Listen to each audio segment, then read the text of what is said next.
Al Capone, one of the most notorious criminals in American history, became an infamous figure in Chicago's underground world in the 1920s. Known as Scarface, Capone rose to power not only through brutal crimes but also through cunning and strategic manipulation. Let's analyze his actions and explore possible theories about his motives and methods. Capone's criminal career began in his youth when he joined various crime syndicates in New York before moving to Chicago. Once in Chicago, he quickly rose to prominence in the criminal underworld, engaging in bootlegging, drug trafficking, extortion, and murder. The most infamous of his crimes was the St. Valentine's Day Massacre in 1929, where he ordered his gang to execute 7 members of a rival gang with Tommy guns. This massacre highlighted Capone's ruthlessness and his readiness to use extreme violence to protect his power. What makes Capone's crimes particularly striking is his methodical approach to crime. He was known for leaving no trace and taking great care to avoid detection. His murders were executed with precision, quickly and cleanly, with no obvious clues left behind.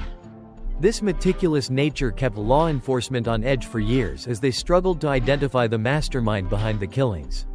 However, Capone's growing confidence led him to become careless, eventually revealing his image as a good guy to cover his criminal activities.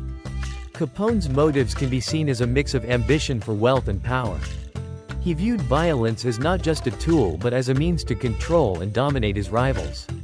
His criminal empire thrived on corruption and bloodshed, where those who were weaker were crushed by the more powerful players. Capone's use of violence wasn't just about achieving his goals. It was also about establishing and maintaining his dominance in a brutal, cutthroat world. The criminal world he operated in was one where power, manipulation, and intimidation were key to survival. Despite his violent nature, one question remains: was Capone a natural-born criminal? Or was he a product of his environment? One possible theory is that Capone's criminality stemmed from the harsh conditions in which he grew up. Born into poverty in Brooklyn, New York, Capone was exposed to a society where crime and corruption were pervasive. In such an environment, survival often meant turning to crime.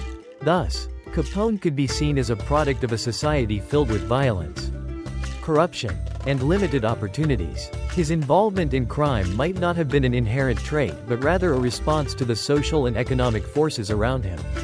Capone's rise to power and the methods he employed to evade capture also reveal much about his intelligence.